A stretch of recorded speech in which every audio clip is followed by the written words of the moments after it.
Episode 51. The Note. So, tomorrow at the press conference, let's tell everyone that you and Susan are friends and nothing else, smiled Sam while rubbing his hands together like he was planning a con. Why can't we just tell them the truth? Jacob asked innocently. Let's tell them that she is my cousin. Let them believe whatever they want to. Are you kidding me? It is the perfect opportunity for you to beat Michael. Nothing will piss him off more than the fact that you might have something going on with the only girl he can't get, Sam explained to him with a mischievous smile.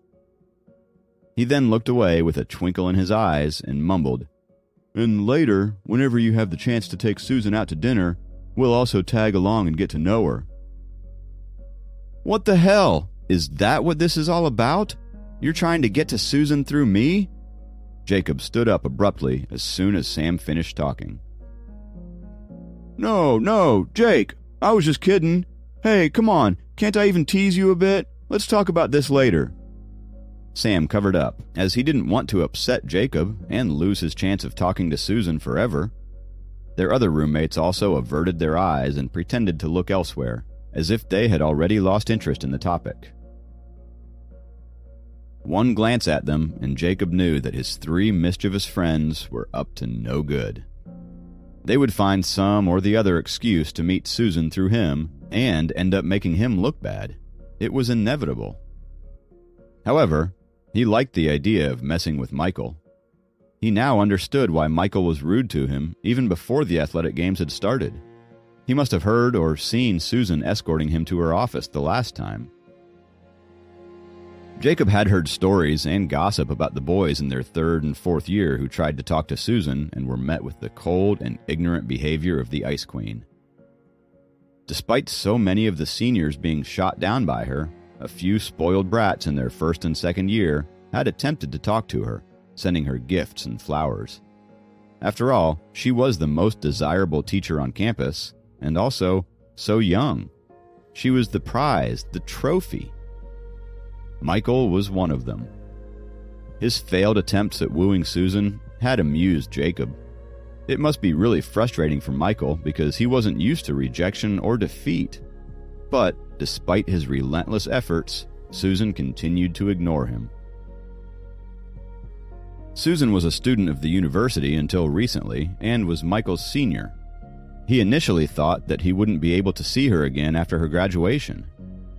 Fortunately for him, Susan chose to stay at the university as a lecturer, and it kept Michael's hopes up. He had been pursuing Susan way before Jacob got admitted to the university, and hid his failed attempts from everyone. That's the reason why Jacob and the others were so surprised when they found out that Michael liked Susan. Now that Susan was rumored to be with Jacob, his junior, his nemesis at athletics, and in his eyes, nothing more than a rat, Michael's frustration increased tenfold. Jacob was mulling over Sam's situation and, for once, was gloating about something when Sam broke his thoughts into pieces. Hey, I completely forgot to ask you about the lady who was driving the Ferrari, the one who picked you up after classes. She was so pretty. Isn't she a bit old for you, though? Jacob, tell us, do you have a sugar... Jacob immediately put his palm on Sam's mouth to stop him from saying anything more, and his other hand formed a fist and punched him on the head. Where the hell do you get these thoughts from? She's the mother of my student. Quit filling your brains with dirty thoughts. He yelled and hit him hard. The next morning, room 302 hosted a press conference as promised. As the official spokesman, Sam raised both of his hands and stood at the highest point in the room, the table. The bump on his head from last night, caused by Jacob's punch, had flattened, and there was now a mixed hue of black and blue instead.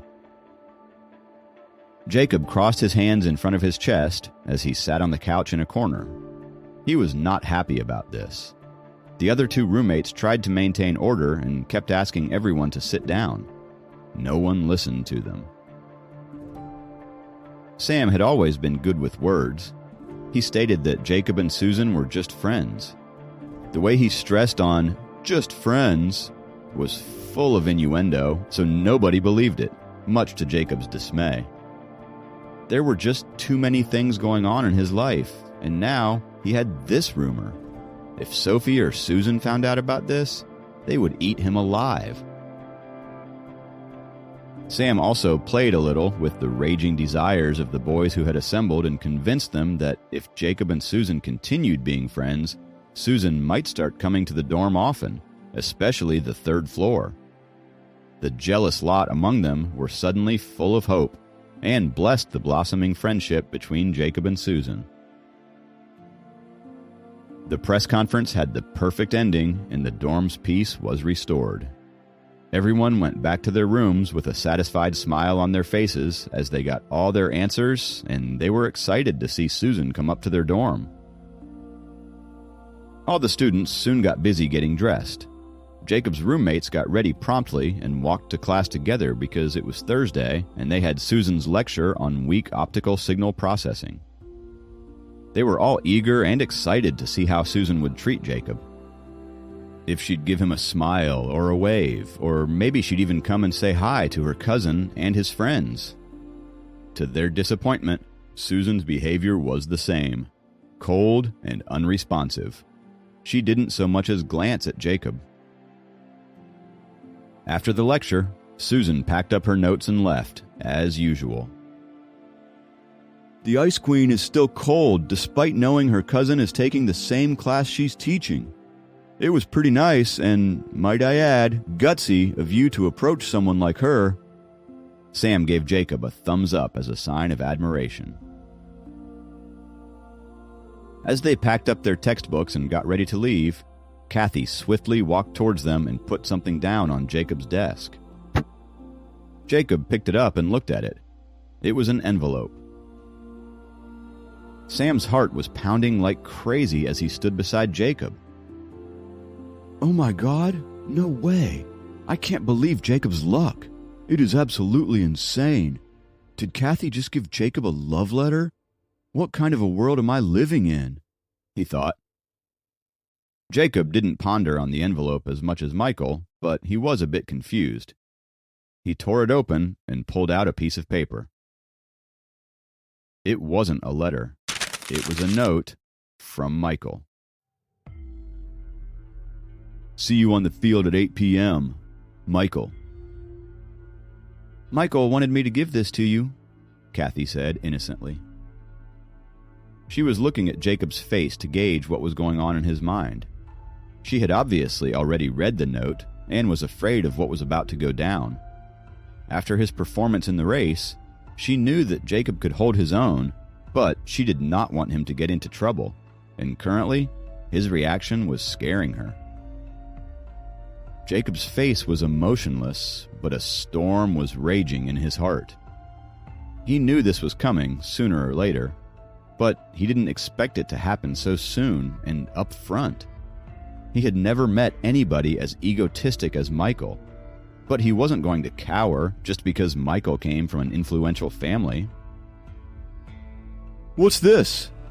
Sam took the note from Jacob's hand when he heard Michael's name. As soon as he read the note, he shouted angrily.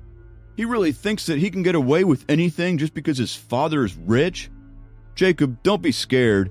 I'll call a few of my guys to go with you. This ends tonight. Kathy immediately shushed Sam and told him not to shout.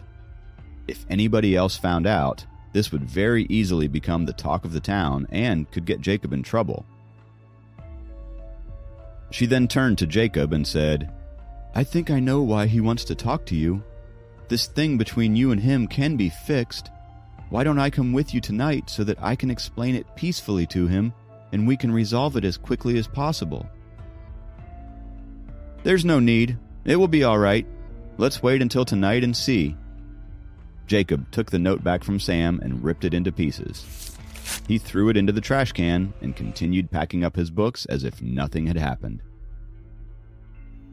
Kathy got even more anxious when she saw Jacob's calm demeanor. She knew it was the calm before the storm, and that he might end up doing something irrational or something that would get him into trouble. She kept standing there for a while. When Jacob finally finished packing his books, he turned around to face Kathy. He knew something was bothering her. "You and Susan, you guys aren't in a relationship, are you? Is that just a rumor, or—" Kathy bit her lip as she asked the question. She was just as afraid of his answer as she was of asking this question. She had already been doubting that something was going on between him and Susan ever since she had met Sophie, but seeing them together yesterday had made her fears come alive. She didn't want to lose Jacob to Susan. She could never compete with her.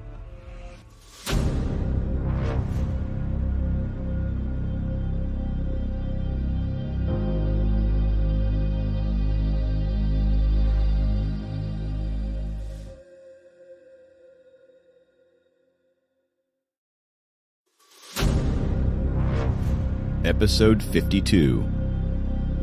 Dragon in the Making. "Susan is my cousin. The necklace she gave me was just a gift." Jacob answered the questions hovering in Kathy's mind all at once. He was looking into Kathy's eyes as he talked and watched her face go from tense to relaxed. A smile was brimming on her face, and Jacob couldn't help but smile at her.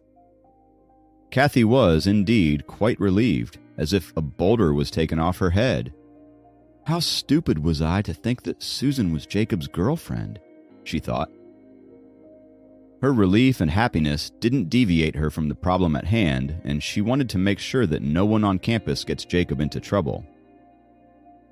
She felt that it was her responsibility to protect him in any way that she could, especially now that the son of the city's deputy mayor was involved. If Jacob and the others were to start a fight with Michael, they would be the ones to get burned, and he would come out of it unscathed. "I will come with you tonight and clear things up with Michael," she said again. "There's nothing to clear up," said Jacob, just as calmly as he did before. "When you're dealing with a guy like Michael, the more you let him bully you around, the more arrogant he becomes. This is the limit of entitlement. Do you think telling him that nothing is going on between Susan and me is going to solve this problem? Just because he wants to be with Susan, does that mean nobody else can get close to her? Just because he's the son of the deputy mayor, does that mean he owns the entire school?" Kathy was speechless after hearing Jacob's series of questions.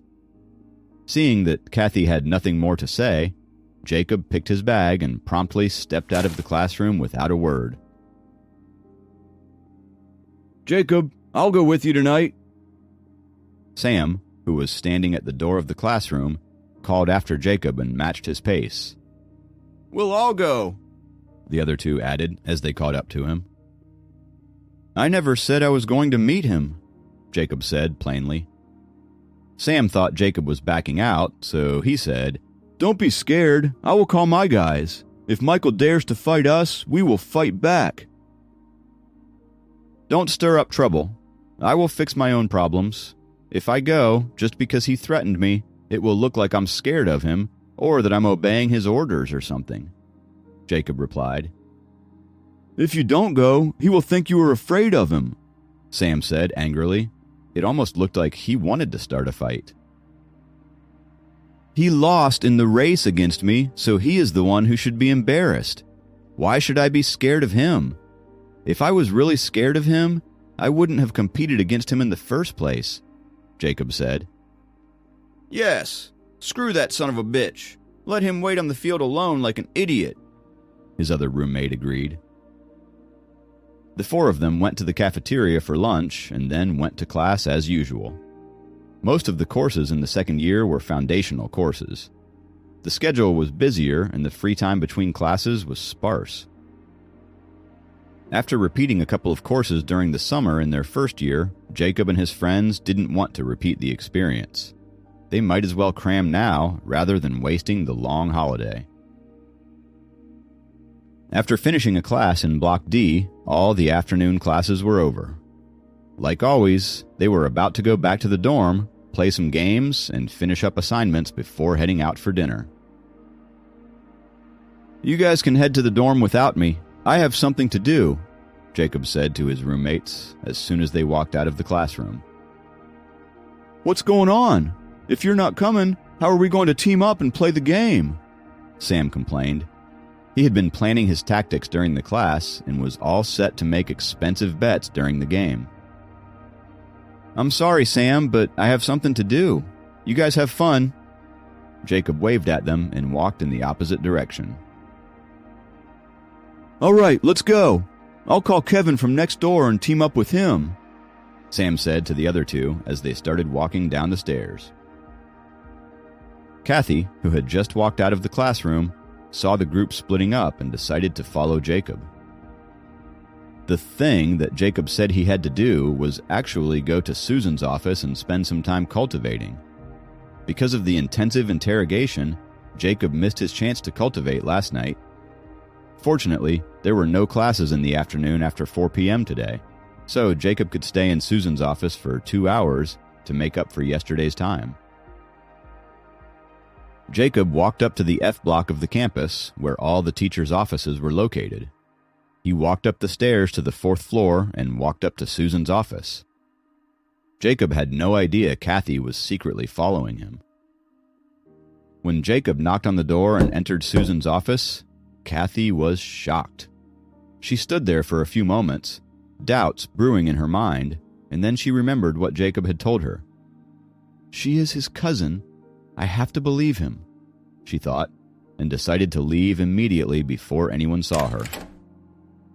As soon as Jacob entered Susan's office and shut the door behind him, Susan said with her eyes closed, "You were being followed, and yet you had no idea."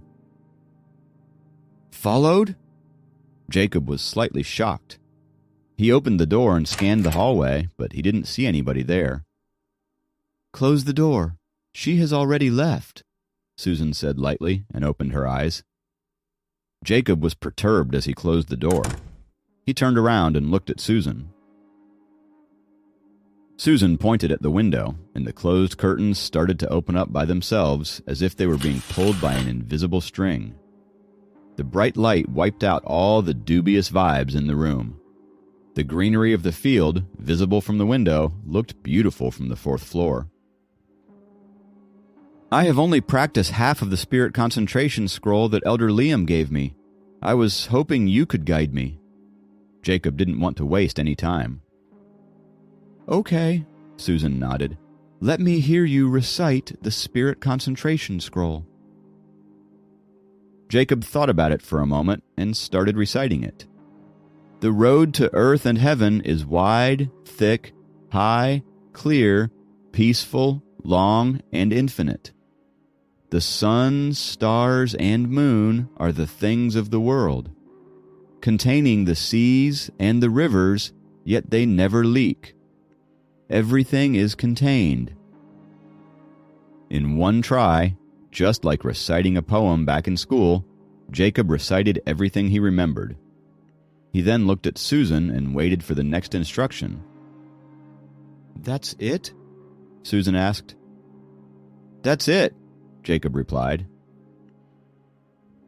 "So, Liam only gave you the first chapter of the Spirit Concentration Scroll? It's no wonder you haven't made any progress after all this time.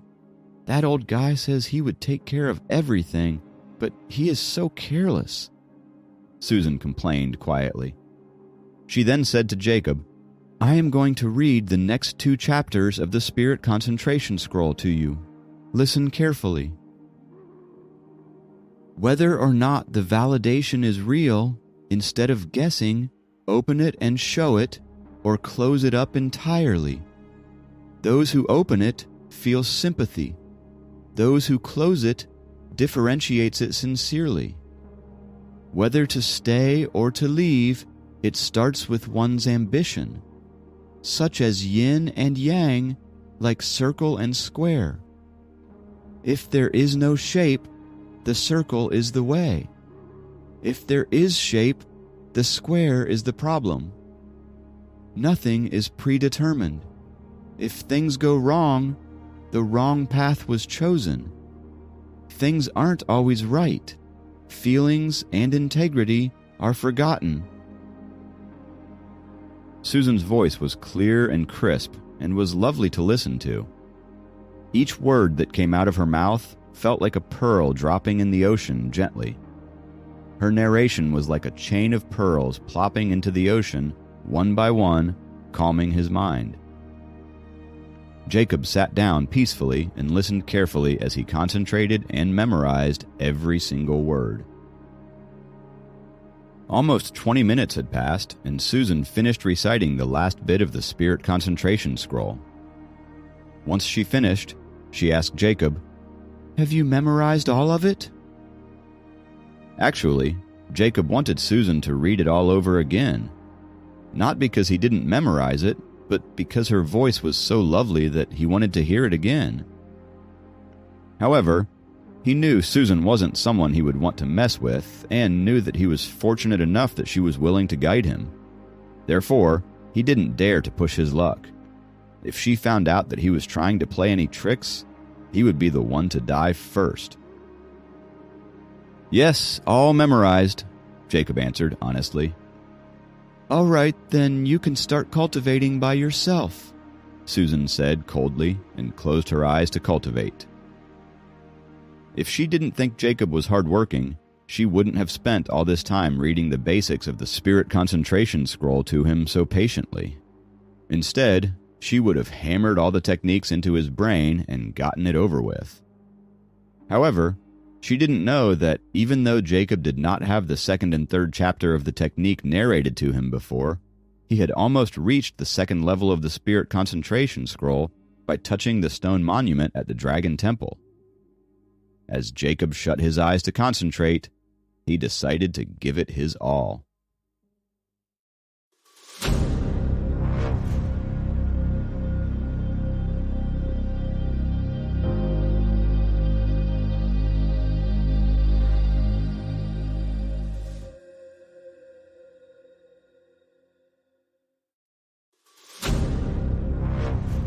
Episode 53.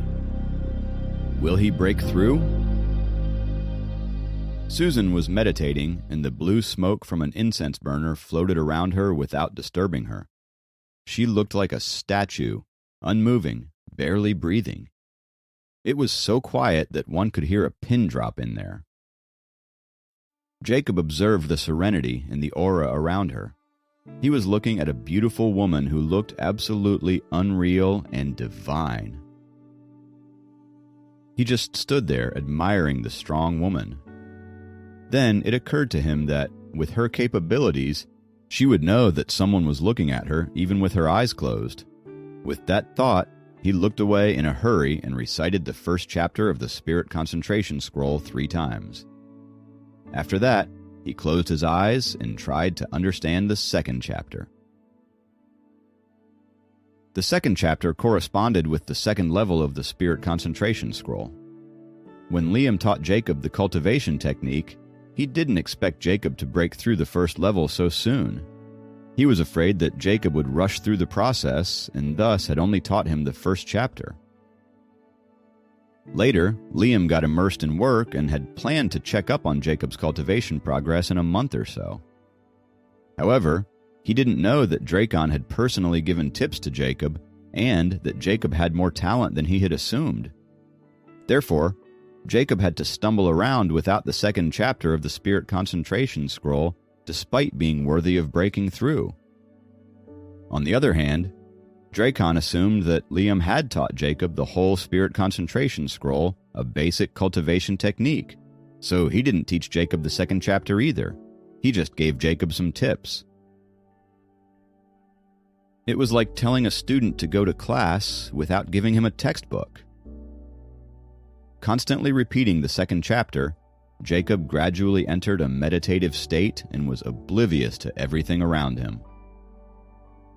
The clock on the wall struck 6 o'clock. Sensing that the time was up, Susan was about to open her eyes and send Jacob back to his dorm, but something made her stop. She observed that a massive pile of white clouds had accumulated above the building, and the clouds had formed a vortex. The 5 elements began to move violently, and even the soundproof array formation she built around her office was unstable. "Someone is here," Susan thought as she opened her glinting eyes. With the wave of her palm, a blue sword appeared in her hand. She was about to stand up and get ready to attack when the weird fluctuations suddenly stopped. The vortex of clouds vanished and the array formation became stable again. At that moment, Jacob, who was sitting on the floor right across from Susan, opened his eyes and said excitedly, "Susan, it seems that I have broken through the second level." "What?" Susan stared at him blankly. The blue sword disappeared as quickly as it had appeared, and she grabbed Jacob's arm. She immediately sensed that Jacob's body contained nature's essence. It was empty before. Relieved, she let go of Jacob's hand with a bit of astonishment as she blushed. Not because she grabbed Jacob's arm, but because she, a heavenly level master, had panicked for no good reason. It was embarrassing, but then again, she did not expect Jacob to create a vortex and break through to the second level. Fortunately, she knew Jacob didn't see her panic, and the turmoil in her mind began to calm down. At that moment, an alarmed Liam barged into the room. "Miss Susan, did you see that?" Susan turned around and said, "Don't panic, Elder Liam. It was just Jacob breaking through the second level of the Spirit Concentration Scroll." "Oh." Liam's expression changed from being alarmed to embarrassed, just like Susan was moments ago. He finally calmed down and was pleasantly surprised. "Jacob broke through the second level? That's brilliant." "Yes," Susan stated calmly, maintaining her stern demeanor. "Miss Susan, you are indeed a master of cultivation. Under your guidance, Jacob has broken through the second level so fast." Standing at the door, Liam praised her sincerely. On the inside, he was amazed that Susan was unfazed by the sudden change and was still feeling a bit embarrassed for panicking and rushing to Susan at the slightest threat. "It was no big deal." Susan sounded calm. "Then I will leave you guys alone. I'm sorry that I barged in thinking that something was wrong." Liam sheepishly stepped out of Susan's office, closing the door as he did. After Liam's departure, Susan also regained her composure. "Oh, good. I'm so relieved to know that I'm not the only one who panicked. But this does mean that I need to work on my composure," she thought. Susan was disappointed at herself for getting startled. She was glad that Liam didn't see through her facade. Otherwise, she would have been mortified. Seeing Liam barging in and then backing out apologetically, Jacob looked confused and asked, "Miss Susan, did something happen?" "Don't call me Ms. Susan. It's Susan," she said coldly. Jacob obeyed her. "Okay, Susan, what happened?" he asked. "Your breakthrough to the second level caused a slight disturbance in the sky. Liam thought something happened and came here to check on me." Susan brushed it off as if it was no big deal. She omitted the part of her own panic with ease. "Oh," Jacob said as his eyes fell on the clock behind her. "It's way past 6 and I have got to go. I have an extra class today. If I have time tomorrow, I'll come here to continue my cultivation," he added. "Okay," Susan nodded. Looking at Jacob, who was walking out, Susan thought, "This guy is such a quick learner. I may have been wrong about him. He does have potential. Although his breakthrough was unexpected, my startled reaction was uncalled for. I have to work harder on my composure." With a disappointed sigh, she closed her eyes, and within seconds, she entered her state of cultivation once again. Books in hand, Jacob hurried to the lecture hall in Block C. He was almost late for his lecture. "Jacob!" Sam, who was sitting in the last row, waved at Jacob. Jacob hurried over and found out that his friends had reserved a seat for him. "Where the hell were you? We had such a great time playing and gambling today. I won a lot. I am a rich man." Sam was excited to tell him about his bounty. "I went out of school for an errand and didn't really make it back in time," replied Jacob. "Did you see the vortex of clouds above the school? It was almost as big as the basketball court," Sam asked Jacob. "Seriously? I didn't see it. Is it still there?" Jacob acted surprised. "It only lasted for a few seconds, and I didn't even get time to take out my phone to take a picture. I saw it when we were on our way to class," Sam replied. Jacob had a fair idea now of what must have happened when he had his second-level breakthrough, but he wanted to know more about it. He wished he could see it. But before he could ask any more questions, the teacher entered and began to take attendance. When it was Jacob's turn, he just said, "Here," without even raising his head from the table. "Jacob, it seems like most of the girls are looking at you." Sam leaned towards Jacob and whispered. Jacob raised his head at this and scanned the classroom. Indeed, many people, mostly girls, were turning around to look at him. "Is it because the teacher called my name?" he asked his friends. All three of his roommates shrugged their shoulders at the same time, just as lost as him. He began focusing, and little pieces of conversation fell into his ears. "So he is Jacob. Oh, so he is the guy who beat Michael at the athletic games. He was seen around campus with Susan. Did you know that Michael had called him out for a fight tonight on the field? When? 8 o'clock tonight, after this class?" Jacob felt a little uncomfortable as he became the buzzword in the extra class, and more students began glancing at him. The past few days had just been so full of rumors and overflowing attention. He was not used to being in the limelight, and it was really starting to piss him off.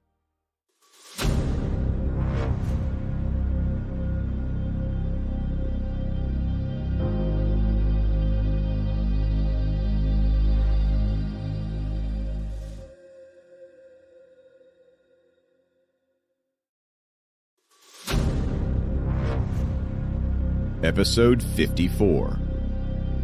The Pains of Cultivation. Jacob and his roommates, who were sitting with him in class, also heard the little whispers around them. Sam nudged Jacob with his elbow and said, "It seems like someone is getting quite popular." "Whatever," replied Jacob, and lifted his book to hide his face from the annoying glances. Jacob was now being recognized as Michael's arch-rival and Susan's boyfriend, and any one of those topics resulted in him being in the center of attention, and he hated it. He had been an introvert all his life. He was peacefully living in the shadows, but all this prying and whispers were really starting to get to him. He knew he couldn't do anything. If he did, he would just make it worse. So he took a deep breath and decided to not be bothered by all the paparazzi. But the conversations continued. "We'll watch a good show tonight. I think that Michael will teach him a good lesson. I'm sure he'll beat Jacob into a pulp. I bet Susan will be even more sympathetic towards Jacob after that. Michael is so vicious. He called you out for a fight and then spread the news so that everyone would know," Sam commented with a frown. He despised Michael. "Ignore him. He is a parasite who lives off this attention," said Jacob as he rested his head on the desk. For some weird reason, he felt tired and wanted to take a nap after breaking through the second level of the Spirit Concentration Scroll. He was in a hurry when he left Susan's office and didn't ask her if feeling tired was normal after a breakthrough. Compared to the complex and fascinating dragon world he had entered, Jacob felt that the whole rivalry thing between him and Michael was too trivial for his attention.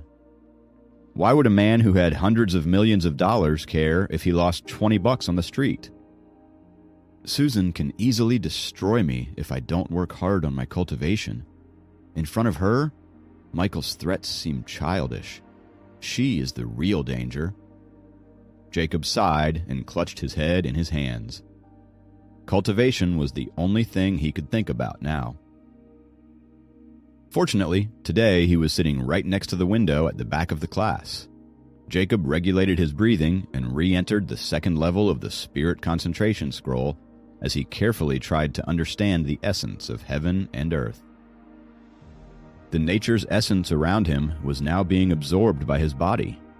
The parts that couldn't be fully absorbed were tossed out. This process repeated itself continuously. Jacob found that the dragon core that he had swallowed began to respond to the circulation of nature's essence as it flowed through his body. As the essence constantly rushed into his body, it started getting stored in his limbs, his veins, and other parts of his body. The dragon core is indeed impressive. Jacob was amazed.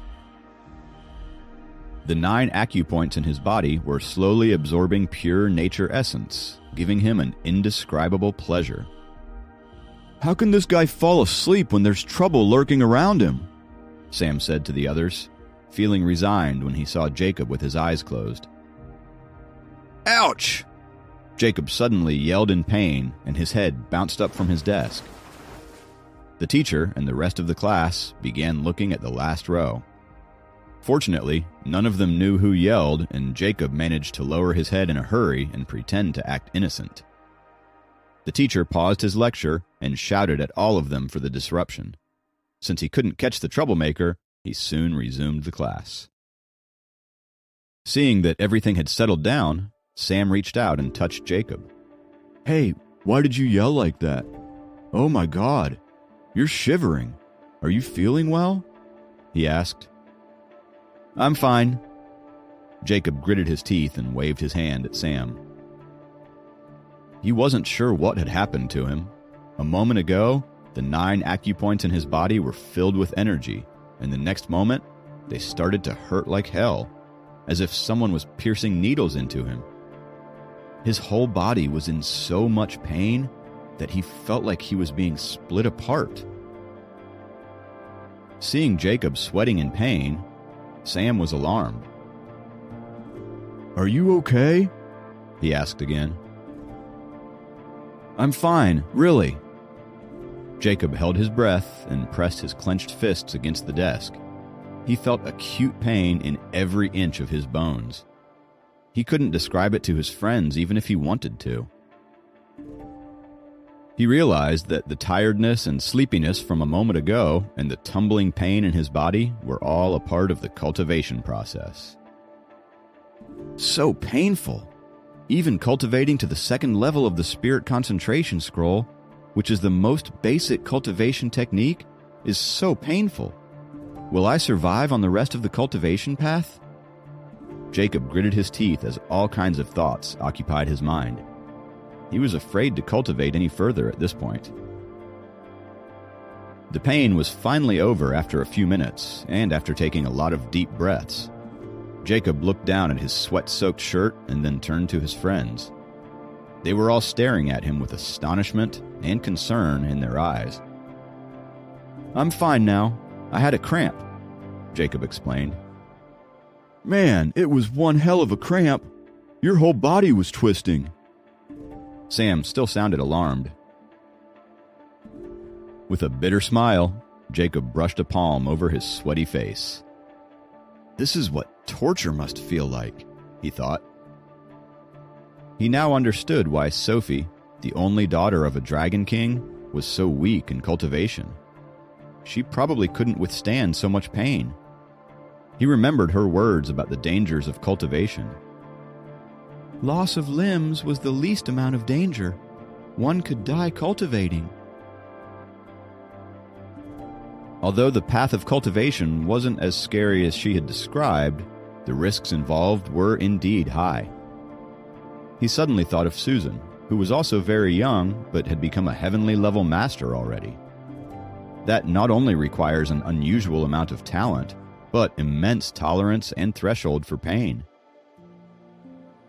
In her office, Susan looked up at the clock and murmured to herself, "Well, the pain should have passed by now. If he isn't able to withstand such small hardships, he will never make it in the future." She put away the bottle of small golden pills she had in her hand. There was a reason she didn't give them to Jacob today. Inside the lecture hall, Jacob was oblivious. He had no idea that there were pills that could alleviate the pain. He stretched and found that every joint in his body was more flexible, and his strength had reached its peak. "Don't you think that Jacob is a bit taller all of a sudden?" one of his friends whispered to the other. He turned to look at Jacob. He didn't think Jacob had grown taller, but he believed that Jacob's presence felt different. His skin was smoother, his eyes brighter, and even his hair looked softer. The guy shivered in discomfort and thought, "What am I even thinking? Am I attracted to Jacob now?" "Okay, enough of this. There is a big decision ahead of you, and I think tonight you should..." Sam turned to speak to Jacob and paused in the middle of his sentence. For a second, Sam thought that the guy sitting next to him was someone else. He looked again and realized that the guy was indeed Jacob. "Am I hallucinating? Or is Jacob looking attractive all of a sudden?" Sam wondered and totally forgot what he was going to say. He then shook his head to get that weird, creepy thought out of his head and tried to find the end to his sentence. Right at that moment, when Sam was about to speak again, Jacob's cell phone vibrated. He thought it must be Kathy calling to ask him about tonight's confrontation. But when he answered it, he heard their cook, Uncle James's anxious voice. "Jacob, your grandmother's blood pressure has risen far too high, and she has fainted."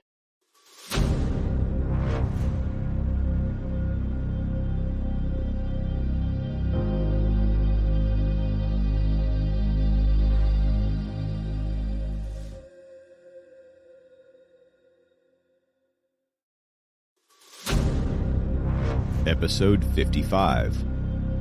An Emergency. "What?" Jacob froze. The rush of blood to his head due to the shock made him a bit dizzy. He quickly snapped out of it and asked, "What's the situation?" "I called an ambulance, but it is not here yet," Uncle James said anxiously. "Sam, take my books to the room for me." Jacob stood up and rushed out of the classroom. The teacher watched Jacob sweep past him with a blank expression. He didn't even get a chance to react. He only registered what had happened after Jacob was gone. "Students nowadays are so rude. They are so audacious that they think they can leave the classroom in the middle of class without giving any explanation to the teacher," he thought. As he spoke on the phone, Jacob dashed out of the building towards the main gate of the school. "Uncle James, don't panic. Did you call the hospital close to the cottage and ask them to pick up Grandma?" "I can't find their number." Uncle James sounded extremely agitated. Cursing silently at his uncle's clumsiness, Jacob dashed out of the school's main gate and tried to get a cab. Since the school was in the suburbs and it was almost 8 o'clock at night, there weren't a lot of cabs in the area. He kept standing there, but every cab that passed him was either booked or not taking passengers. He kept talking to Uncle James all the time, even while finding a cab. The minutes kept ticking by, and every second felt longer than an eternity. Jacob seriously considered running down all the way home to his grandma. Nothing was more important to Jacob than her, and all this waiting was turning his head into mush. Adding to his misery, he also had to calm Uncle James down so that he could gather his wits and take care of Grandma till Jacob reached her. In all the distress, he saw a red car driving past him and suddenly remembered the dashing sight of Helen's red Ferrari. "Helen!" thought Jacob, as an idea struck him like a bolt of lightning. "Uncle James, I'll hang up now as I need to call for help. Call me if the situation changes." Jacob ended the call and fumbled through his contact list. He quickly found Helen's number and dialed it without hesitating. When Jacob accompanied Sophie to the top of the mountain on the weekend trip with her family, Helen gave him her number in case of an emergency. He was grateful that she did. Usually, he wouldn't bother Sophie's parents. They were his in-laws, after all, but this was an emergency. His parents were still abroad. The only people Jacob could think of now were Sophie's parents. The phone was ringing and ringing, but there was no answer. Jacob's hands were starting to sweat because of all the tension. Hello? The call connected, and Helen's gentle voice came through the phone. "Helen, it's me!" Jacob shouted urgently. Oh, Jacob, it's you. Why didn't you come here and tutor Sophie today? I was going to call you to ask you about it, Helen said. He had already informed Sophie that he couldn't tutor today because of his class, but he had no time to explain that to Helen. He said, urgently, "It's my grandma. She—" He choked up. He couldn't get himself to say out loud that his grandma needed to go to the hospital. What happened? Don't panic, Jacob. Tell me everything. Sensing the pain in Jacob's voice, Helen was alarmed. "My grandma fainted due to high blood pressure and she needs to be taken to the hospital." Before explaining the situation, Jacob exhaled and cleared his throat. Give me the address and I'll go over there now, Helen said immediately. Jacob somehow gave her his address, his voice barely audible. His heart was lodged in his throat, and his arm holding the phone shook violently. "Okay, I'll be there soon. We will keep in touch. I need you to calm down a little. Your grandmother will be absolutely fine," Helen said encouragingly, hoping her words would comfort him a little. Lowering the phone from his ear, Jacob just stood there at the main gate of the school. He didn't know what to do next. The road ahead was dark. The only light present was coming from the headlights of the cars that passed him every once in a while. As he was blankly staring at the road, his phone vibrated. Jacob immediately answered it and heard Dracon's deep voice. Are you at school? I'm on my way and will pick you up at the gate in about 10 minutes. Jacob just said, "Okay," and the phone call ended. He stood on the empty spot in front of the main gate, feeling the cold wind sweep through his shirt. But he didn't care about the cold. He just needed to make sure that everything would be fine. After a few excruciating minutes, a black Chevrolet stopped in front of Jacob. Dracon stuck his face out the window and said, "Get in the car. We can wait for the news at home." Nodding numbly, Jacob got in the car and found that Sophie was also sitting inside. She looked at Jacob with concern. She had been worried about him and had come to pick him up with her father. She immediately held his stone-cold hand and let him feel the warmth of hers. She intertwined her fingers between his, offering comfort, but his face remained expressionless, like a robot. Dracon started the car and drove back home in a matter of minutes. Pale-faced, Jacob sat in the car and thought for a while before asking Dracon, "How did Helen get there?" "She drove," Dracon answered. Jacob was a little disappointed since he had expected Helen to use her superpower and fly there. It would have been faster. As if reading his mind, Dracon continued, "Don't worry. It doesn't take any longer for Helen to drive there than to fly. We have a lot of restrictions on flying. If she encounters an inspector, a lot of time will be wasted on answering questions. Besides, if she flew there, she wouldn't have been able to bring your grandma to the hospital." "Right," Jacob said, grateful for Sophie and her family's assistance and presence of mind. They really came through in his time of need. He just hoped that his grandma was okay.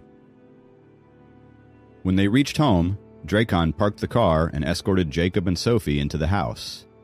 The cozy and familiar setting slightly calmed Jacob's agitated nerves. He took out his mobile phone and called home again. Uncle James answered the call and immediately started talking very fast before Jacob could even get a word out. A woman just arrived and claimed to be your friend. She gave first aid to your grandma and carried her into a car. She drove away just now. and I was so frazzled that I forgot to even ask her name," Uncle James told him, saying all of it in a single breath. "Yes, I know her. Don't worry. Calm down, Uncle James. Everything will be fine," said Jacob and hung up the phone. He didn't want to offer any comfort to the man because he was really frustrated with him, but he did it anyway. "Well, I must remember to never depend on him again. He's only good for cooking and completely useless in an emergency," Jacob thought while cursing his cook again. Uncle James panicked when Jacob's grandma got sick. He couldn't find the hospital's phone number and didn't know how to deal with the crisis. He needed Jacob, who was far away at college, to direct him, and he didn't even ask for the stranger's name before letting her take Jacob's grandma away.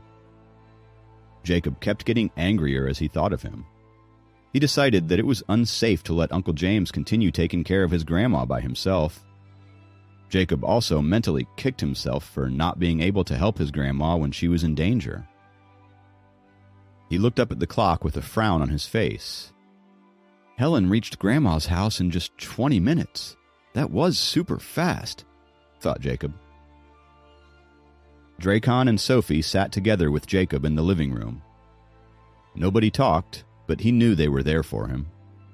They all sat, anxiously waiting to hear from Helen.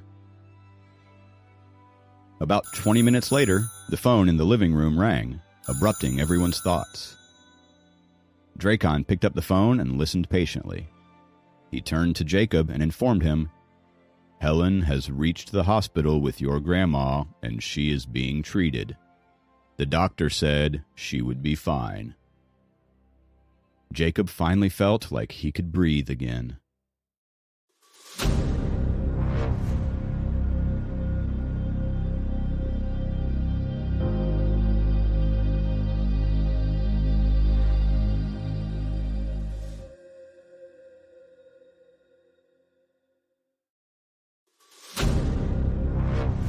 Episode 56, Granddaughter-in-Law.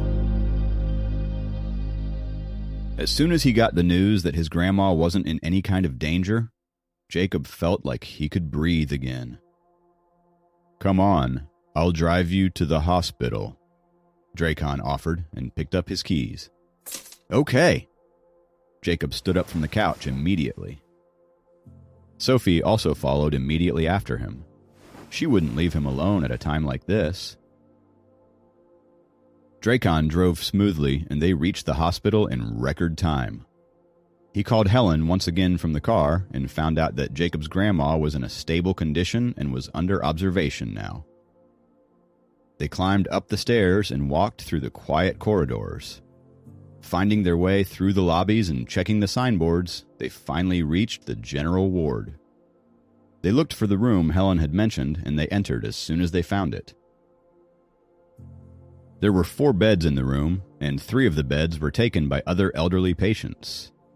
Helen gave Jacob and the other 2 a weak smile when she saw them enter.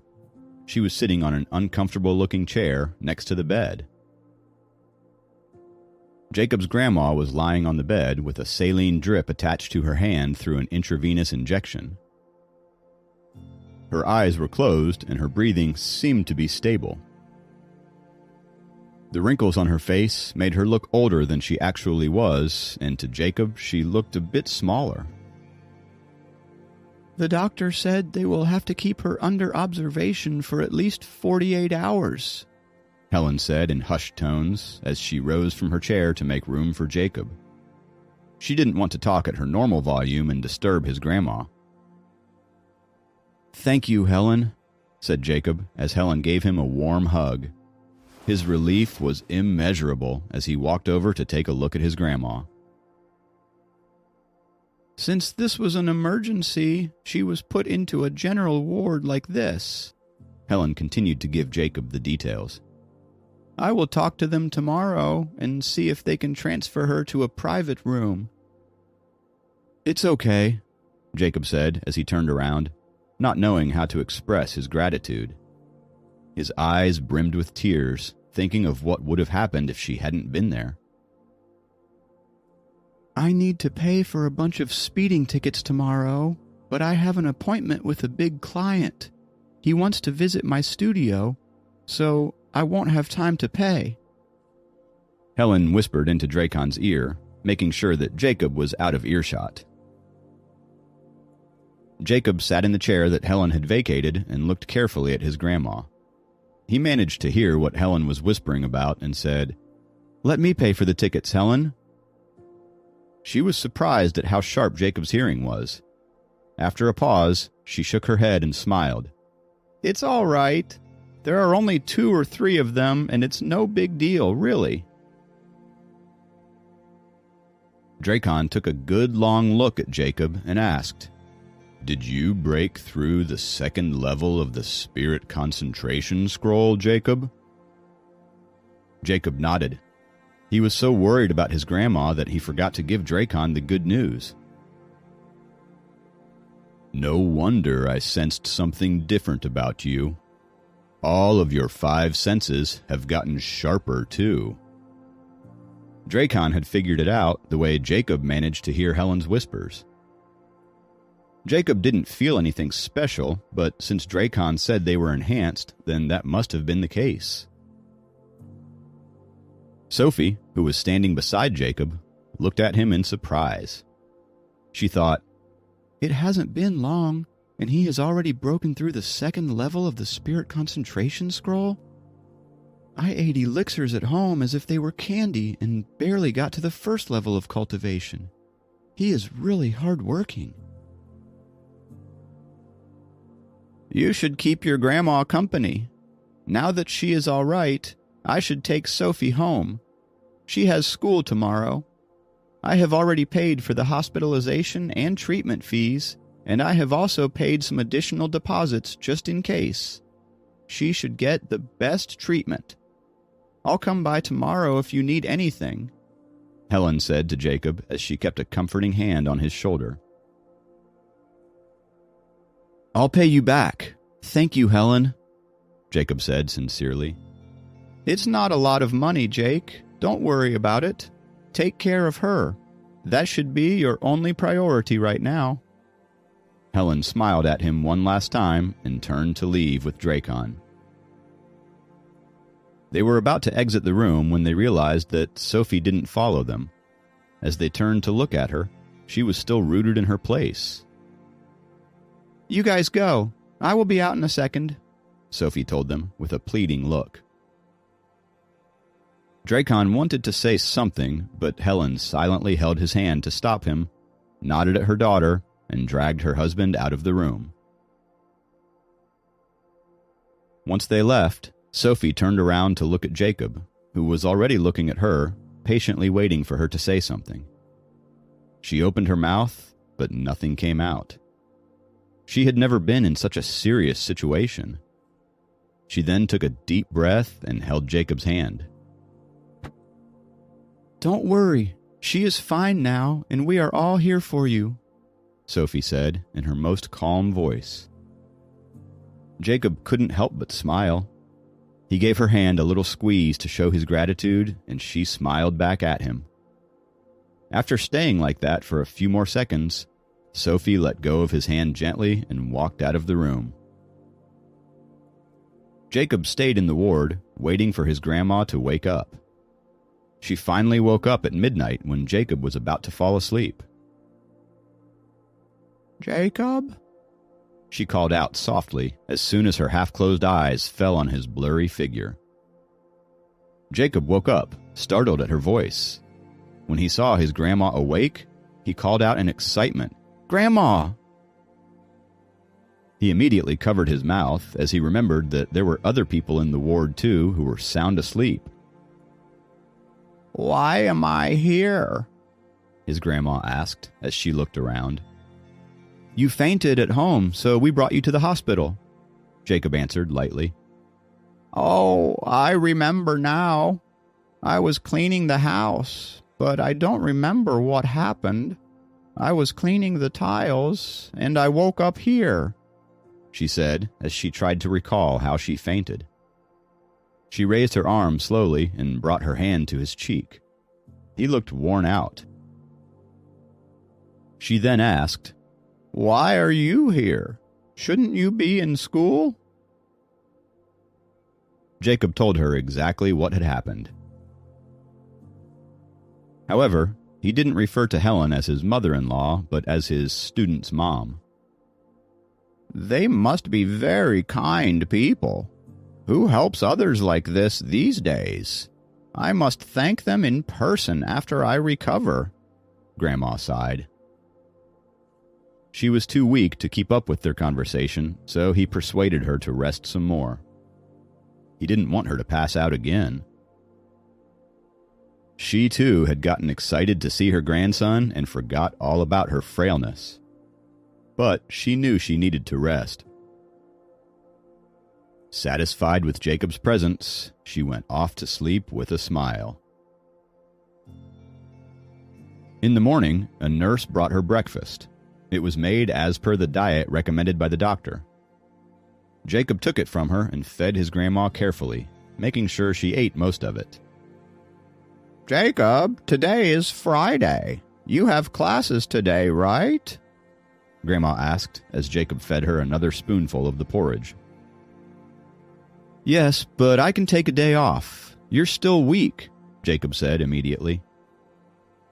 Jacob felt guilty when he thought about his grandma being home alone with Uncle James, who wasn't very good at taking care of her. However, since Grandma mentioned the university, he suddenly remembered Sam and his friends. Yesterday, he had left abruptly, completely forgetting to inform them about what had happened. He took out his phone to see several missed calls and worried texts from each of them. He immediately replied to them in their group chat, apologizing and telling them the whole story. They reassured him and told him that they would inform the teachers so that his attendance wouldn't be affected. Jacob got busy taking care of Grandma, who had to have the saline drip attached to her all day. He made sure she got fresh towels and peeled apples for her, doing whatever he could to make her feel comfortable. In the afternoon, Jacob got a text from Kathy, asking about his grandma's condition. Jacob knew that she must have asked Sam after noticing his absence, and this message was her way of showing her concern. Jacob smiled at her gesture and felt elated to be beloved. Grandma saw Jacob smiling as he looked at his phone. She let out a chuckle and asked, "Is that your girlfriend who's texting you?" "No," he laughed it off. He typed out a text to Kathy and wrote, "She's fine now. Thank you for asking." He pressed send and put away his phone. "It's normal to have a girlfriend at your age." Grandma didn't let go of the subject. Jacob knew she hardly got to spend time with her own son and daughter-in-law, and that probably made her eager to see Jacob getting married. If not marriage, a girlfriend by his side, or a potential wife too, would have made her happy. Also, given her age and health condition, it was understandable that she wanted to have a granddaughter-in-law as soon as possible. Therefore, he didn't argue with her. The strange thing was, Kathy would always pop up in his head whenever his grandma brought up this topic. It was as if his instinct had been telling him that an intelligent and understanding girl like her would be the type of granddaughter-in-law his grandma would like. "But if you do have a girlfriend, she would probably be visiting me now that I am sick, right?" Grandma didn't want to let this topic slip, so she kept asking. Just as she finished her sentence, Sophie entered the room, looking a little skittish. She was in her blue uniform and had her school bag hanging on one shoulder.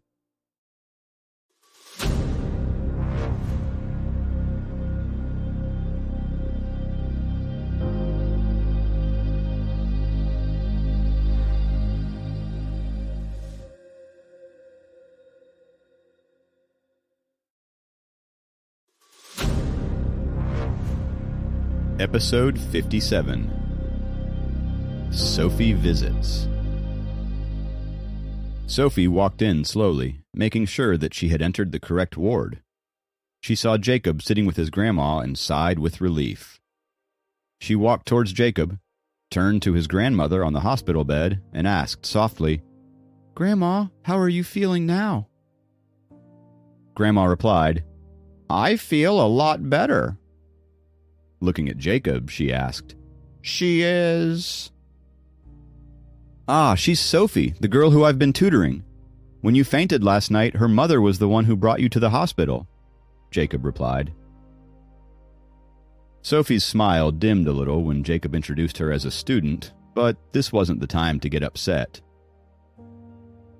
"So this is my savior." Grandma looked at Sophie with appreciation. "Come here and let Grandma have a good look at you," she said. Sophie came closer to the bed when she saw Jacob's grandma waving her over. Grandma narrowed her slightly cloudy eyes and observed Sophie with a big smile on her face. She was delighted to see the beautiful girl whose parents treated her grandson like family. She gently stroked Sophie's head and said, "You are so pretty." Sophie smiled on getting a compliment from Grandma. Her eyes curved like bright half-moons, and that made Grandma like her even more. "Jacob, Sophie is my savior. You have to work harder when tutoring her in the future," Grandma instructed Jacob, while still admiring Sophie. Sophie heard her words and looked at Jacob with pride, as if she had won some competition. Jacob could only nod his head with a smile. He knew better than anyone the impact that Sophie had on people with just one look. "By the way, what are you doing here at this time?" Jacob looked at Sophie and asked. "I only have a half day of school on Fridays. I got off early and wanted to come and meet Grandma," Sophie said. Jacob recalled how caring Sophie had been from the moment she had heard about his grandma falling sick. She hadn't left his side all evening and had held his hand, constantly comforting him in his distressed time. It was the first time she had shown her care and concern for him, even though it was through his grandmother. "Have you eaten lunch yet?" Jacob asked her. "I'll have it at home," she answered. "Eat with us," Jacob said immediately. "I was about to go buy lunch for Grandma and myself. Let me get something for you, too," he added.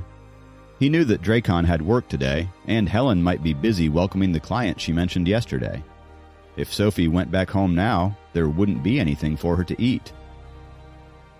Sophie thought for a bit, kept her bag on the spare seat, and said, "I'll go with you." As Grandma lay on the hospital bed, listening to their conversation quietly, she thought, "This girl seems great." However, she could never imagine that this lovely girl was Jacob's wife-to-be. Sophie and Jacob went downstairs, walked to the hospital cafeteria, bought 3 meals, and came back to Grandma. Jacob was content with Sophie's surprise visit. When he first met Sophie, the stubborn high school student, he never thought that he would get to see this side of her. Their conversation was pleasant, and she wasn't even teasing him at all today. When they returned, a few nurses were surrounding Grandma. For a moment, Jacob's heart flew out of his chest. But it turned out that Helen had used some of her connections and talked to the hospital authorities. They were moving Jacob's grandmother from a general ward to the best private room in the hospital.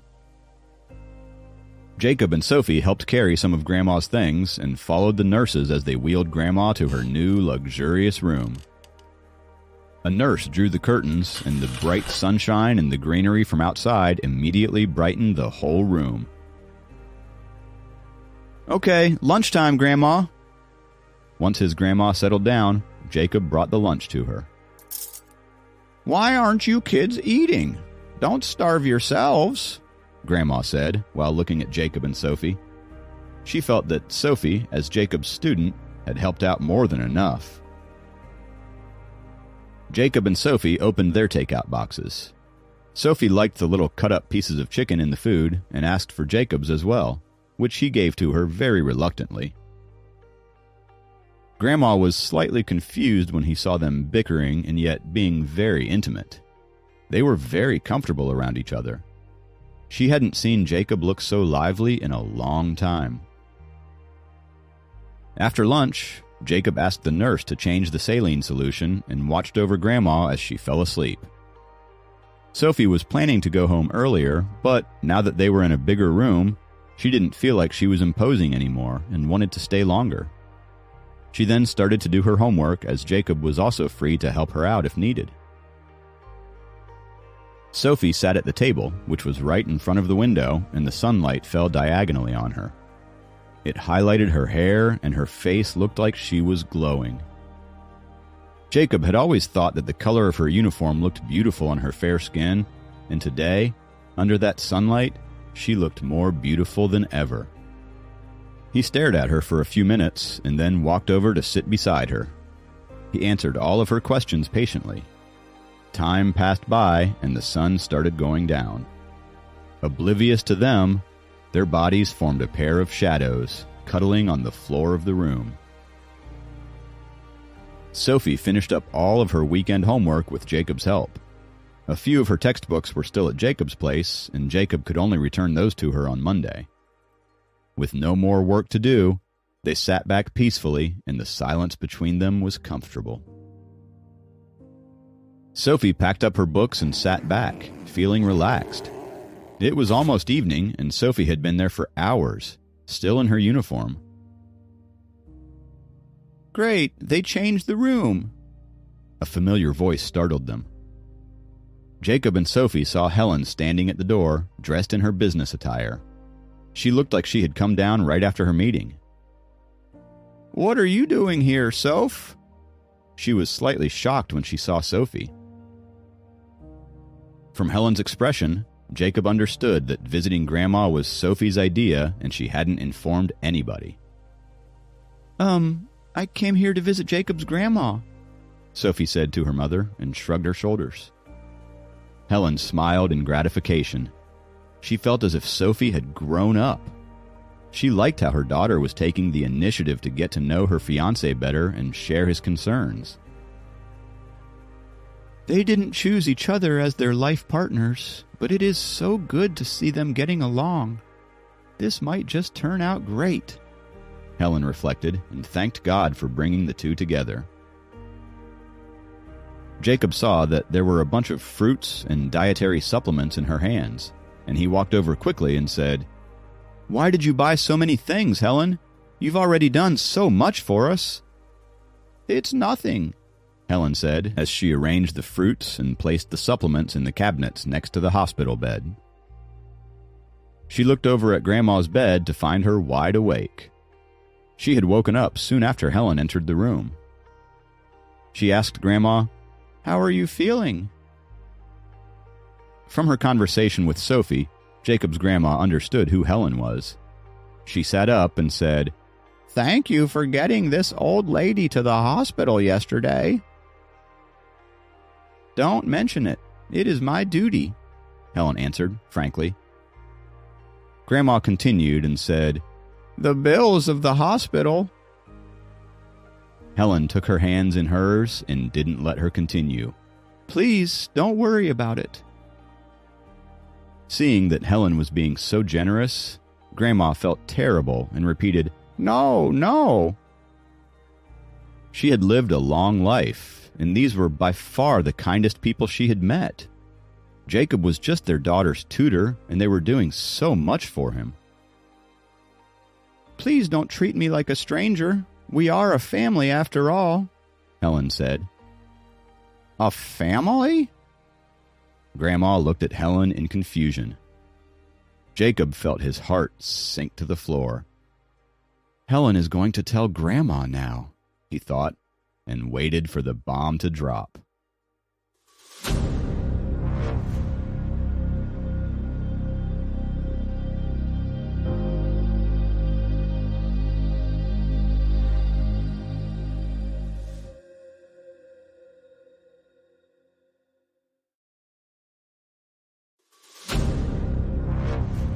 Episode 58. Live with Us. Seeing the confused look on Jacob's grandmother's face, Helen laughed.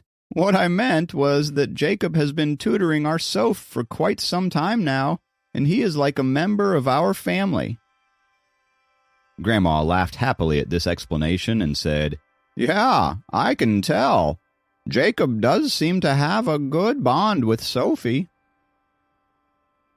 Sophie's face turned a pretty shade of pink as she blushed hard. Grandma's approval meant a lot to her. "I just asked the doctor, and he said that if everything is okay, you can be discharged tomorrow," Helen informed Grandma. "Thank you so much, but I still need to pay you back. Once I am discharged, I will have a look at the bills and pay you," Grandma insisted. Helen didn't want to disrespect her, and so she nodded reluctantly and said, "All right." "Mom, didn't you have an important client coming in today? I thought you were having dinner with him," Sophie asked.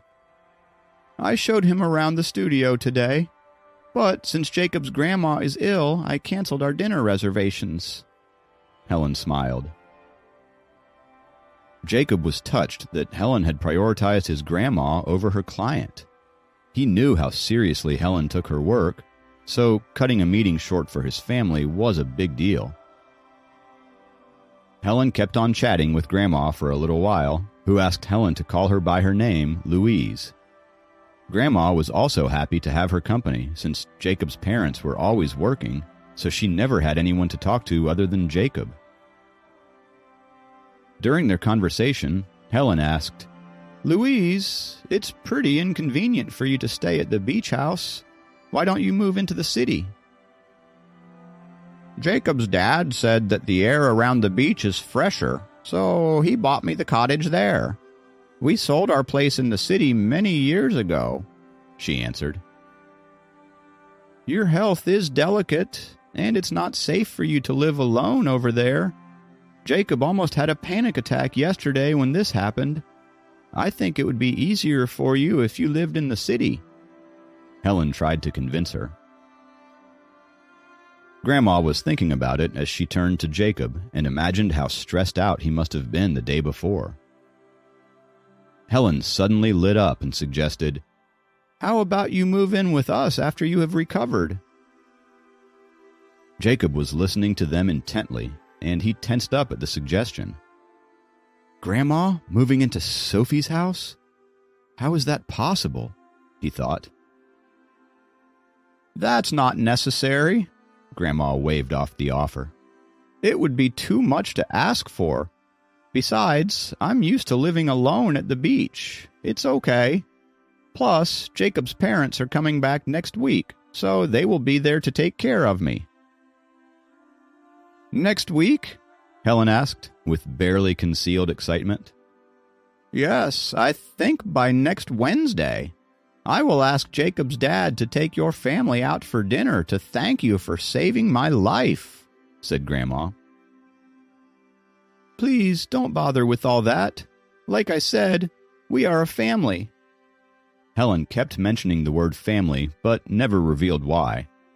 "But it'll be good if we met his parents, too." Jacob's heart sank. He felt like he had just fallen into a trap. Although his grandma looked healthy, she did have a high blood pressure that needed to be controlled. The sudden news of his engagement could be dangerous for her. But it was also a fact that Helen had just done a huge favor for him, and he didn't want to stop her from having her way. "Great! I'll have Jacob's dad make a reservation when he comes back so we can all have dinner together." Grandma's eyes lit up as she spoke. Helen couldn't contain her excitement and glanced at Jacob, and he sighed helplessly.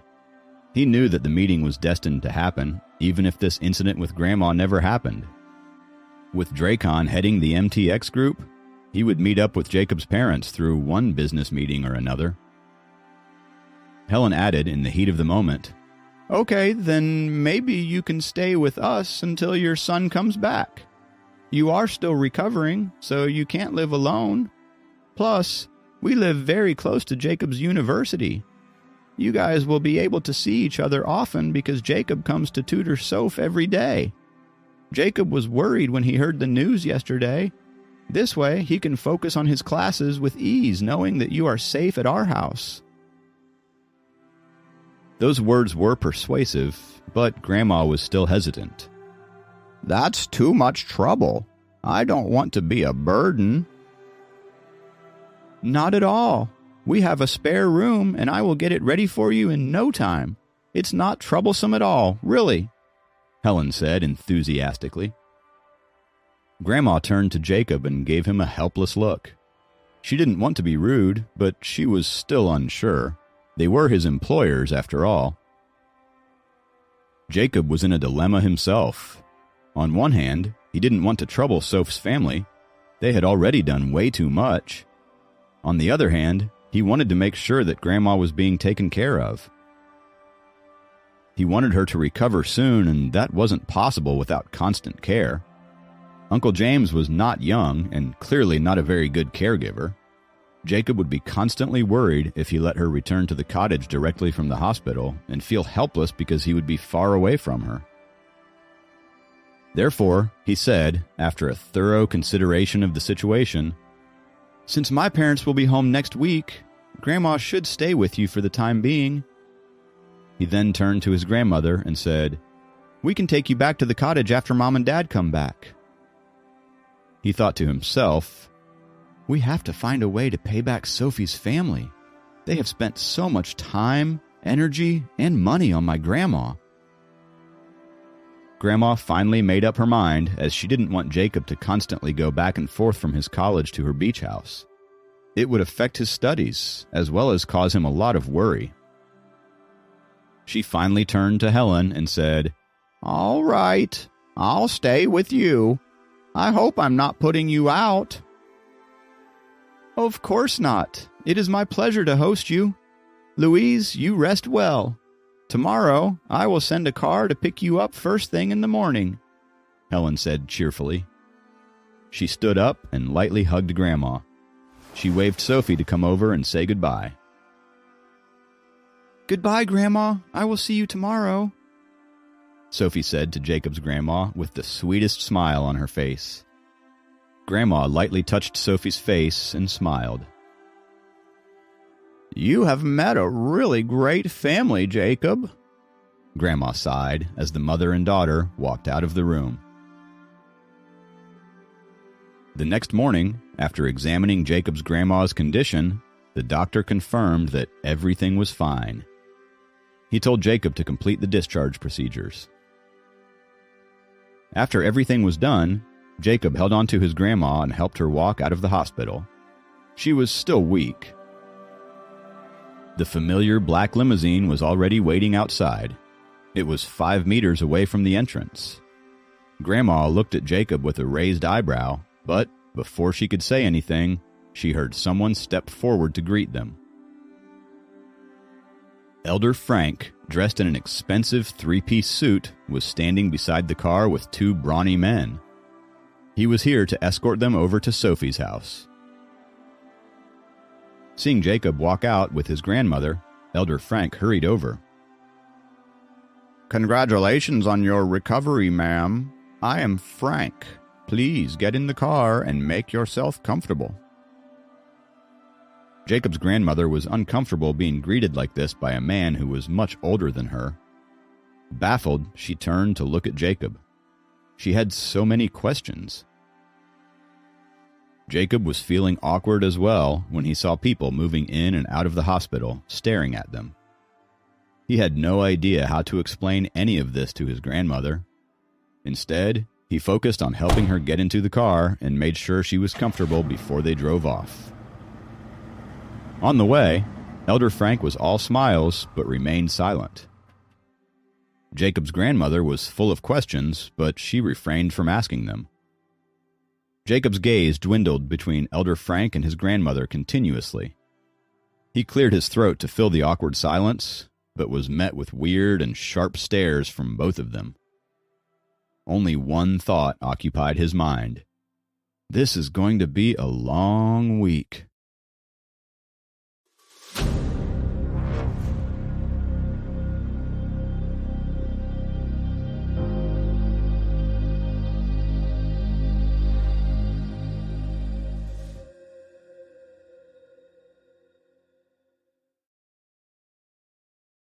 Episode 59, The Famous Scientist.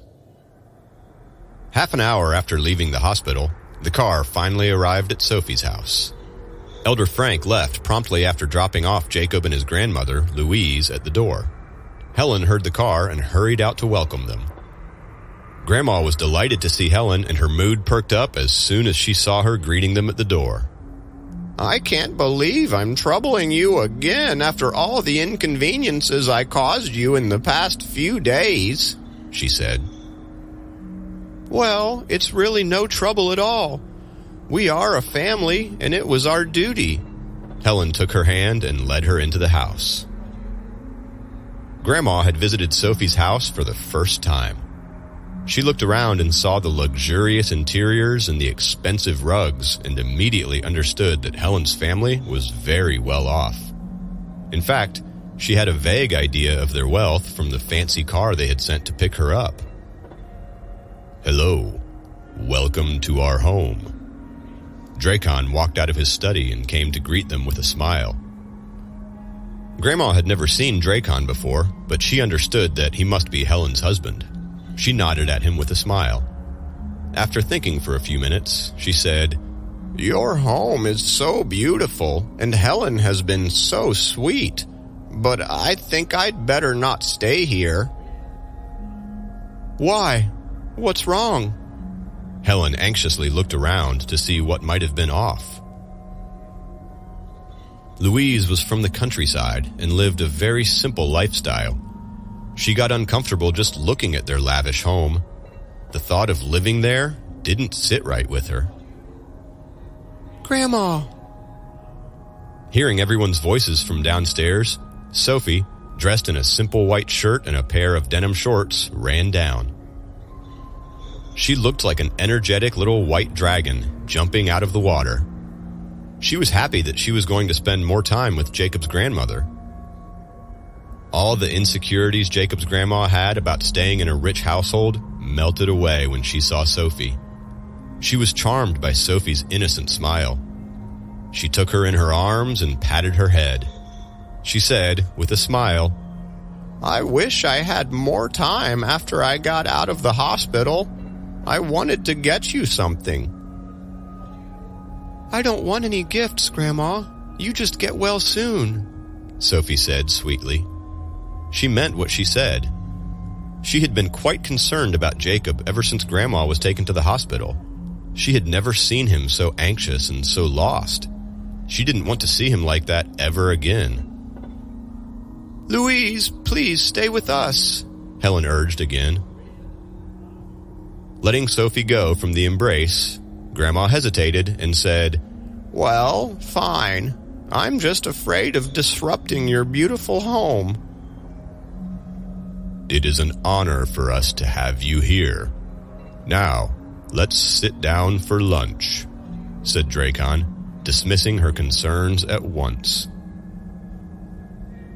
Jacob saw the delicious food on the table and realized that he was starving. He helped his grandma to the table. There was a reclining chair added to the table already, and the five of them sat down and had lunch in high spirits.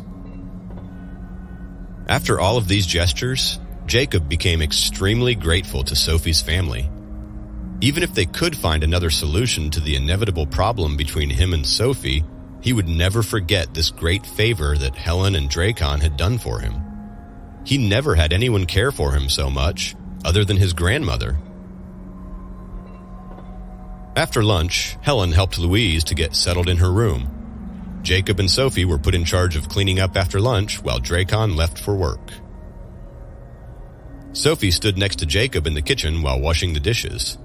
However, she was not very good at what she was doing, as none of the plates she washed came out clean, so Jacob had to wash them again.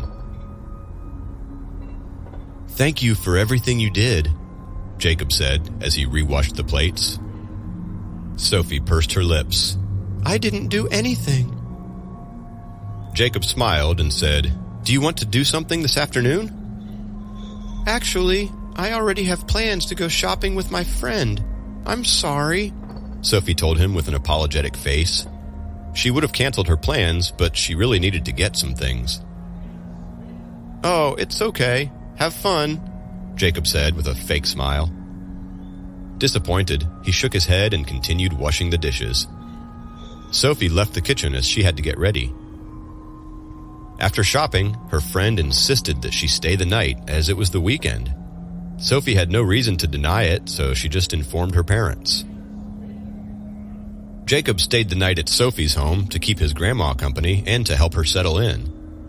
The next day was Sunday, and he returned to his college in the evening after making sure that his grandma was comfortable.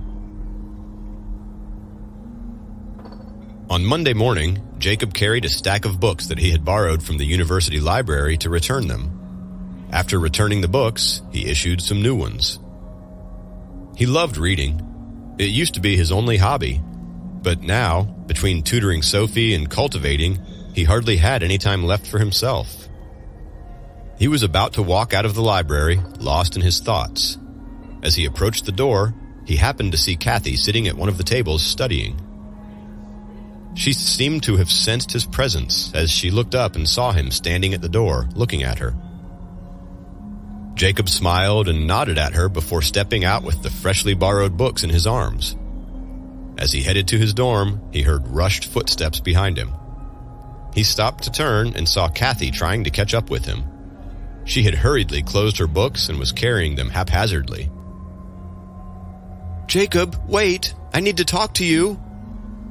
Kathy ran so fast that she almost tripped over the steps outside the library and landed in Jacob's arms. She steadied herself to look at him. Her face had turned red because of the run. She panted and said, "Are you going back to your dorm?" "Yeah." Jacob looked at her, confused. I'm heading back to my dorm too," Kathy said while huffing. "Oh, let's walk back together," Jacob suggested. He was still confused by her behavior, but decided not to ask. Dressed in a pink t-shirt, a pair of denim shorts, and green canvas shoes, Kathy looked like the girl next door. To Jacob, she had a flawless personality and was the prettiest girl in the university. Seeing Jacob staring at her, Kathy blushed and said, "Let's go." "All right," Jacob said as he walked with her. They climbed down the steps and walked through the long corridors. The sun was shining and the weather was pleasant. They walked for a few minutes in silence before Kathy asked, "How is your grandma?" "She's fine now," Jacob said after a brief pause. "Thank you for asking." Kathy lowered her head and asked, after a few seconds, "What is going on between you and Susan?" "She's my cousin." Jacob forced himself to tell the lie. "Last Thursday, I saw you go into her office," said Kathy. Jacob turned to look at her. Susan had mentioned that he was being followed by a girl, and he now realized that it was Kathy. He thought on his feet and said, "Oh, that. I had a couple of doubts from the last class she taught." "Oh, so she tutored you privately," Kathy said while nodding. It made sense for him to have a little privilege being related to the teacher. "Well," Jacob said as he smiled, "she did technically tutor him, just not in academics." "Any more questions?" Jacob asked once Kathy stopped talking. "No," Kathy said, shaking her head. As they continued to walk silently, Jacob quietly looked at Kathy's face and thought how cute she was and how smoothly her tresses fell on her face. Our university welcomes renowned biologist Walter Brown and meteorologist Mila Brown. A blue banner hanging over the top of the cafeteria declared in big, bold letters. Looking up at the banner, Kathy exclaimed, "I didn't expect our college would invite reputed experts like them to give guest lectures here." "Oh, do you know them?" Jacob was surprised. Kathy was surprised at Jacob's ignorance and said, "How can anyone not know them? Walter Brown is America's famous biologist. The media says he is the most promising candidate for the Nobel Prize in Biology, for his paper on transcription of genetic information. She went on, "He is one of the greatest scientists in the country. Besides, he is very young. He must be in his 40s. His papers have been published in all kinds of science magazines, and he is in the news frequently. Haven't you heard of him at all?" Looking at her serious expression, as if she was giving a lecture to a student, Jacob had an urge to laugh, but was trying really hard not to. Kathy rolled her eyes and said, "All you guys know is how to play online games, watching movies, or reading comic books. You don't care a bit about the world around you. If you and your friends keep going like this, you will be left behind by the world." She had one hand on her hip and lectured him sternly. Seeing her all riled up, Jacob had to give in. Okay, now I'll remember his name," he said. "Good." Kathy was satisfied. "It would be shameful if you knew nothing about such a famous scientist. Besides, you might just be related to him." "What?" Jacob asked in confusion. "You share the same surname. It could be true, couldn't it?" said Kathy. Jacob chuckled. "I didn't know you were a fan of Walter Brown." "Be respectful." Kathy was beginning to get all worked up again. Yeah. Jacob didn't want to argue with her. He surrendered and said, "So, I guess you will definitely go to the lecture this Thursday." "Of course. And this time, Mr. Brown isn't alone. His wife will be here too. This is a rare opportunity for us undergraduates. As academics, he and his wife are usually so busy with their research that they rarely show their faces in public. I wonder how the school managed to invite them both to give lectures. It is a rare opportunity for even medical students." Kathy was excited about the lecture and the orators. She had been a straight-A student since elementary school. As a result, her admiration of scientists was understandable. Jacob found it amusing as Kathy went on and on about the scientists. Kathy caught on to that.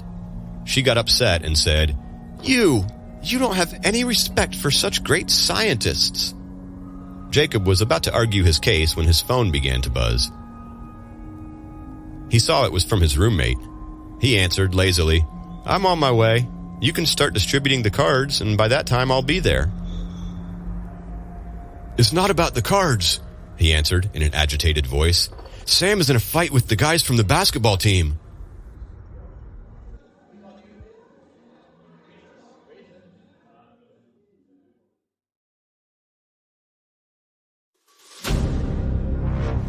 Episode 60.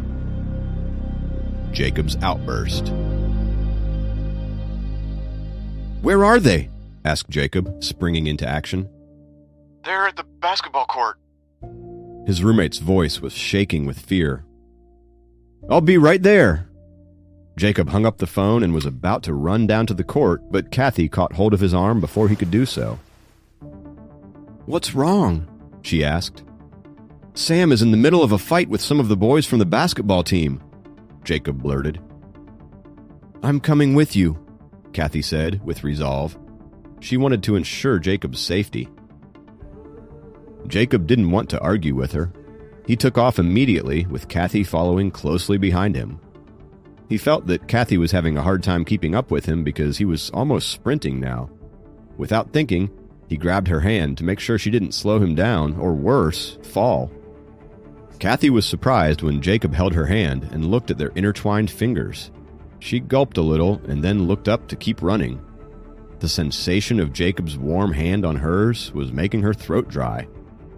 However, Jacob was oblivious to all of this. When the court came into view, he let go of her hand and dashed forward. With her heart pounding from the spontaneous run, Kathy stopped for a moment to catch her breath before going in herself. She saw that the court was crowded with people. The noise of fighting and shouting could be heard from a distance. She ran inside. Jacob pushed through the crowd with a force he didn't know he had and rushed to the middle of the court. Kathy was right behind him, and she too made her way through the crowd. In the middle of the basketball court, 5 tall and brawny boys from the basketball team surrounded Sam as they took turns to kick him and bash him. Sam was bruised all over. Although he had fallen to the ground, he stubbornly kicked his opponents who were wearing sports jerseys and shorts. Hurt and enraged by his kicks, his opponents began to hit him harder. "Stop!" A surge of hot blood rushed into Jacob's head. He rushed over and punched the guy who was giving Sam the most vicious kicks in the face. The guy was completely lost in taking out his rage on Sam's face and didn't expect someone to hit him. Unprepared, he received a solid punch planted by Jacob's fist. He fell back 3 steps and his face instantly swelled up. It happened so fast that the others didn't notice Jacob's interference. They kept kicking Sam. Enraged, Jacob rushed into the circle of the fight. Shielding Sam with his body, Jacob grabbed onto 2 ankles, one of each guy, and swung them out. Both of them slammed onto the ground and began to grimace in pain. Sam's eyes widened, astonished by Jacob's strength. Anxious to save his best friend, Jacob stood up and grabbed the other 2 guys by their shirts and swung them out with force. They both were 6 feet tall, and Jacob sent them flying into the air. All the people in the crowd were stunned. Is he Superman? He looks lean and scrawny. Can't believe he just knocked down 5 huge guys from the basketball team in the blink of an eye, they murmured with each other. With a bruise near his left eye, Jacob's roommate was standing in the corner of the crowd, looking stunned. He was 6 feet tall and had tried to help Sam, but was instantly knocked down with the first punch on his face. The other roommate, who was even weaker, was standing beside him. He had tried to break up the fight and was pushed far away by the brawny arm of one of the basketball players. He had called Jacob and asked him to get more help, but he was astonished to see him knocking down all the opponents by himself. "How dare you!" Eyes wide and red with rage, Jacob shielded Sam with his body and yelled. Jacob had never been this angry in his entire life, but the events of the past few days had made this fight the last straw of his patience. Things had kept getting worse ever since the athletic games.